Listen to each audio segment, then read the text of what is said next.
Hello students, welcome to the YouTube channel of Sunrise Senior Secondary School. तो आज हम start करने जा रहे हैं क्लास 9 का फिजिक्स का अपना पहला चैप्टर, ठीक है, जिसका नाम है मोशन। ओके, तो स्टार्ट करते हैं भाई सबसे पहले मोशन की डेफिनेशन के साथ। मोशन की डेफिनेशन देखिए भाई। सबसे पहले हम किसी ऑब्जेक्ट को कब कहेंगे कि वो मोशन में है और कब बोलेंगे कि वो रेस्ट पे है। An object is said to be in motion if it changes its position with time and with respect to surrounding। ठीक है भाई, मैंने क्या बोला, हम किसी ऑब्जेक्ट को मोशन में कब बोलेंगे। An object is said to be in motion if it changes its position with time and with respect to surrounding. अब सराउंडिंग क्या होता है, देखिए इसको एक्सप्लेन करते हैं। 2 मिनट रुकिए बस, एक बार रेस्ट की डेफिनेशन और देख लीजिए। उससे पहले रेस्ट क्या है। An object is said to be at rest if it does not change its position with time and with respect to surrounding. देखिए भाई, मैंने बोला an object is said to be in motion if it changes its position with time and with respect to surrounding. अगर कोई object time के साथ और surrounding के रिस्पेक्ट में अपनी पोजीशन चेंज कर रहा है तो हम बोलेंगे कि वो किस में है, मोशन में है। और अगर वो अपनी पोजीशन चेंज नहीं कर रहा है तो बोलेंगे किस में है, रेस्ट में है। मतलब ये हुआ, ऐसे समझिए। टाइम का कंसेप्ट बता दूं मैं आपको।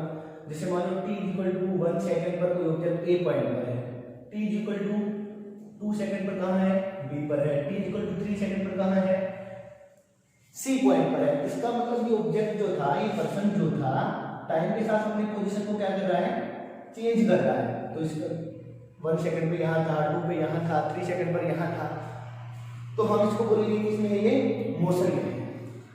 लेकिन किसी भी ऑब्जेक्ट को एब्सोल्यूट मोशन में नहीं बोला जा सकता।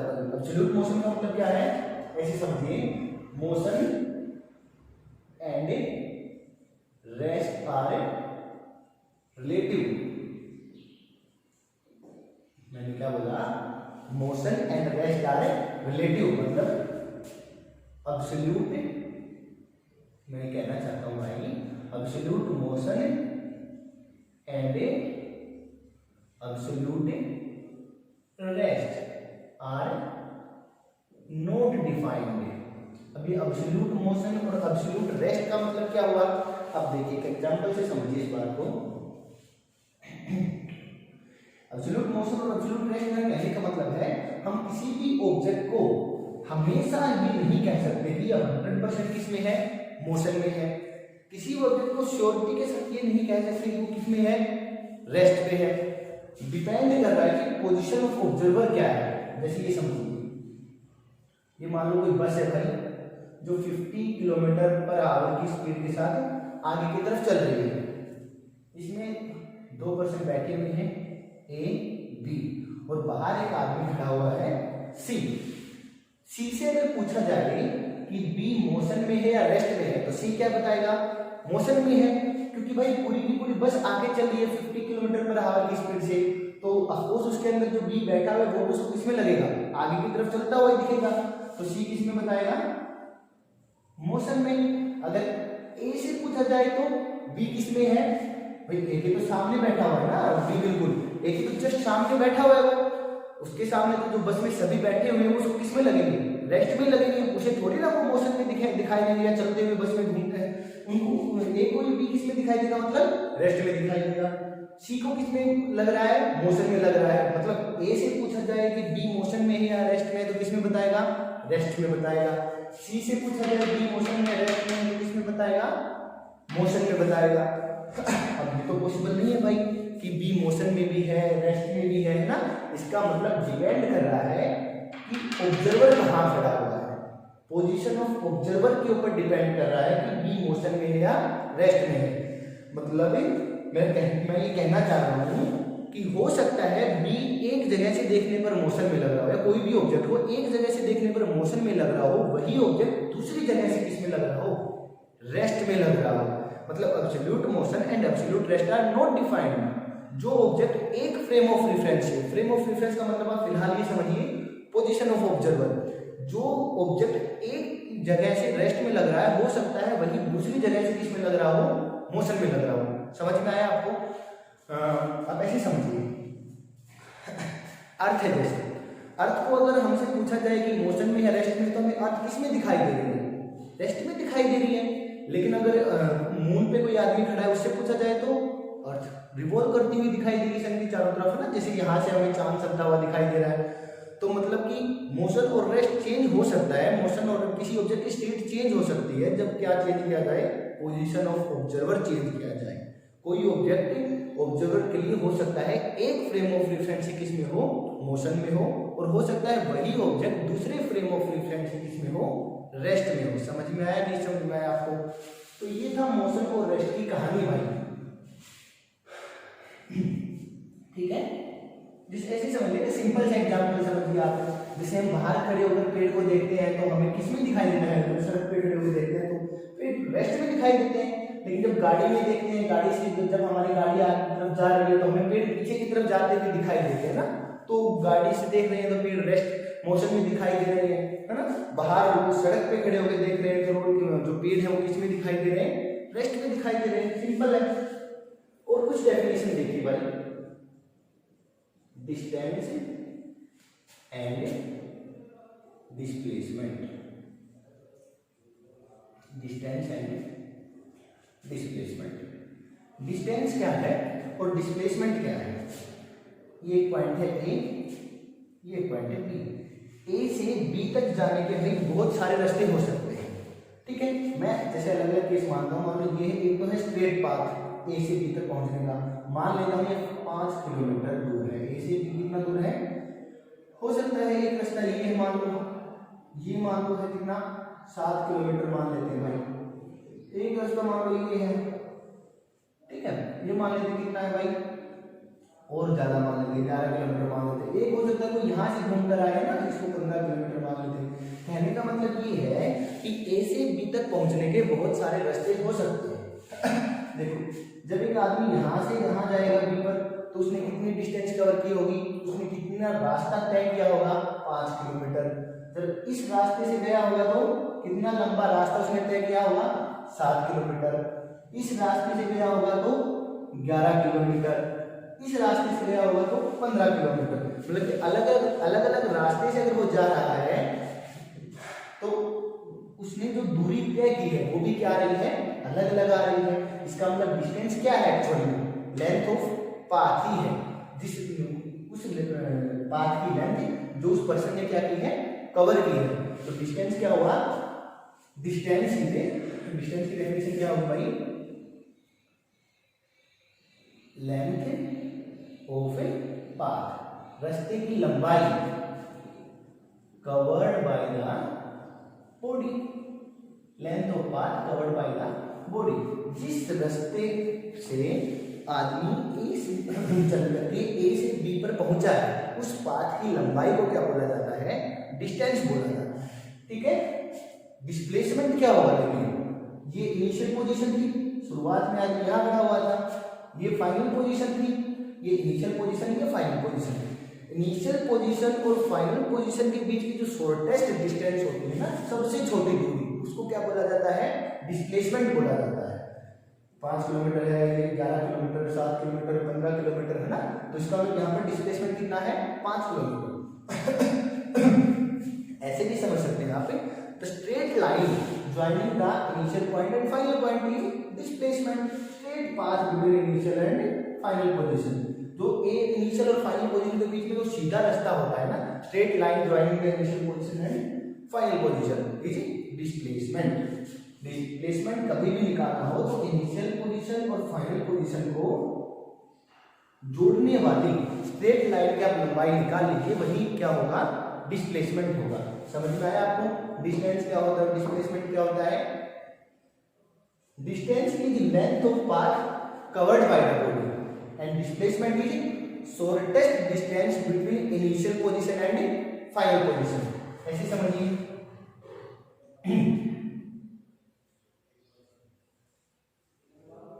ए बी सी डी एक स्क्वायर है जिसकी हर साइड कितना मीटर लंबी है, 10 मीटर लंबी है।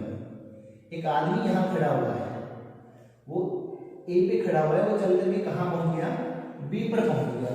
आपसे पूछा जाए कि बताओ उसने कितनी डिस्टेंस कवर की, तो ए से बी तक उसने रास्ते की लंबाई लेंथ ऑफ पाथ कितना है, 10 मीटर। तो कितना डिस्टेंस हुआ, 10 मीटर।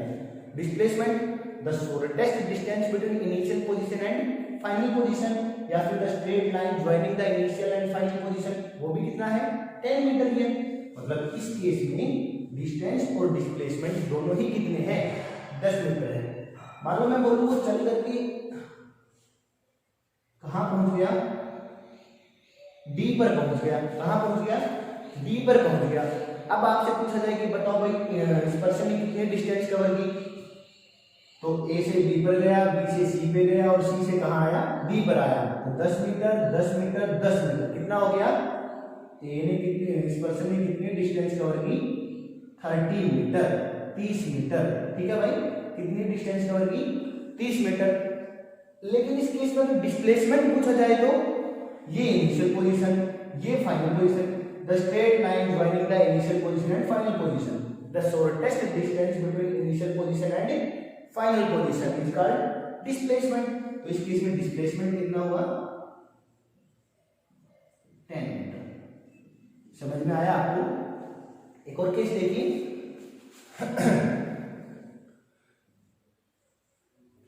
ए B C D, 10 metre 10 metre 10 metre 10 metre. Person था वो यहां से चलना शुरू किया, बी पे गया, सी पे गया, डी पे गया, वापस कहां गया, ए पे आ गया। अब अगर आपसे पूछा जाए कि बताइए डिस्टेंस कितना है और डिस्प्लेसमेंट कितना है, तो डिस्टेंस देखिए 10 + 10 + 10 + 10 कितनी डिस्टेंस कवर की, 40 मीटर। डिस्प्लेसमेंट कितना होगा, इनिशियल पोजीशन यहां से यहां गया, वापस ही आ गया, फाइनल भी यही है। मतलब इनिशियल पोजीशन और फाइनल पोजीशन सेम है, तो उसका डिस्प्लेसमेंट कितना हुआ, 0। क्योंकि भाई इनिशियल पॉइंट भी यही है, फाइनल पॉइंट भी यही है, तो दोनों के बीच में कुछ दूरी है, बिल्कुल भी दूरी नहीं है, बिल्कुल भी दूरी नहीं है। डिस्प्लेसमेंट क्या था, shortest distance between initial position and final position. तो यहाँ तो इनिशियल पॉइंट और फाइनल पॉइंट सेम है, तो मतलब डिस्प्लेसमेंट कितना हुआ, 0। तो जब भी इनिशियल पोजीशन और फाइनल पोजीशन सेम होगी, वहां पर डिस्प्लेसमेंट कितना हो जाएगा, 0 हो जाएगा। समझ में आया आपको?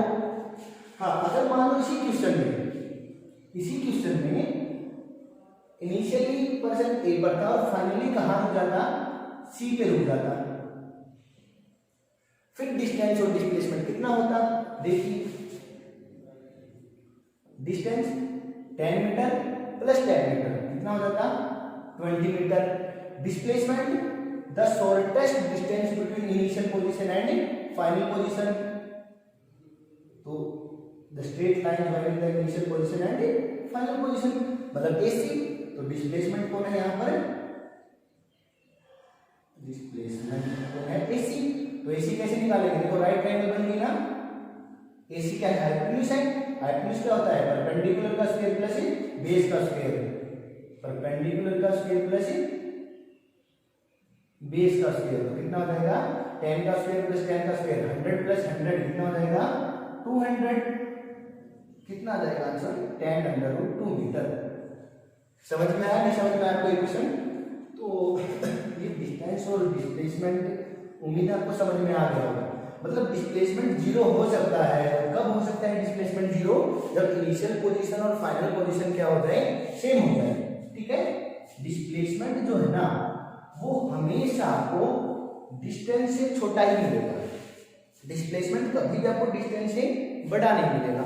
ज्यादा से ज्यादा डिस्प्लेसमेंट और डिस्टेंस दोनों बराबर हो सकते हैं, और दोनों बराबर कब होंगे, जब पर्सन कैसे पाथ के ऊपर ट्रेवल कर रहा हो, स्ट्रेट पाथ के ऊपर। जब पर्सन स्ट्रेट लाइन के ऊपर ट्रेवल कर रहा है उस केस में डिस्टेंस और डिस्प्लेसमेंट दोनों बराबर होंगे। अदरवाइज डिस्प्लेसमेंट हमेशा डिस्टेंस से क्या मिलेगा, आपको छोटा मिलेगा। क्लियर है भाई ये बात। नेक्स्ट डेफिनेशन देखिए भाई, speed and average speed. Speed क्या है और एवरेज स्पीड क्या है, ठीक है।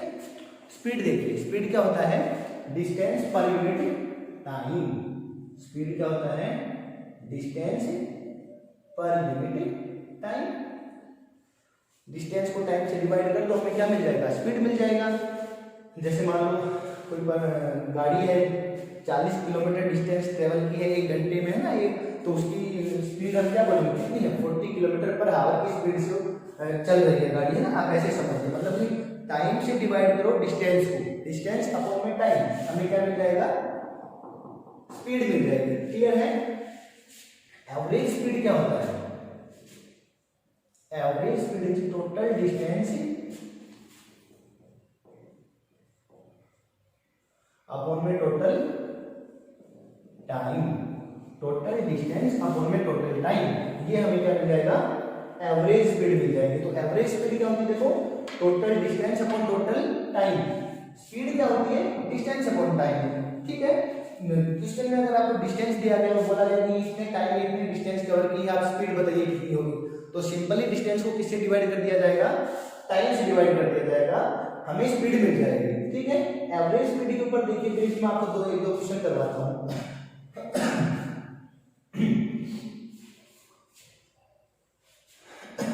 ऐसे समझिए, जैसे क्वेश्चन है, Ram goes from A to B, A से B पोजीशन पर गया है, ठीक है, विद स्पीड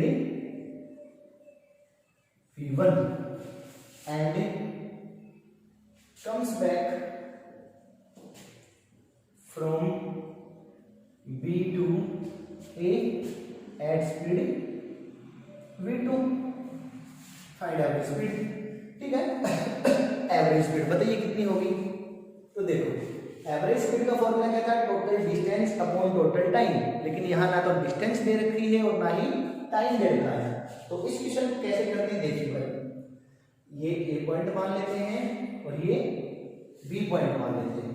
ए से बी की बीच की दूरी कितनी मान लेते हैं, एक्स। तो डिस्टेंस तो हमें मिल गई, ए से बी तक गए, उसने कितनी डिस्टेंस कवर की, एक्स डिस्टेंस।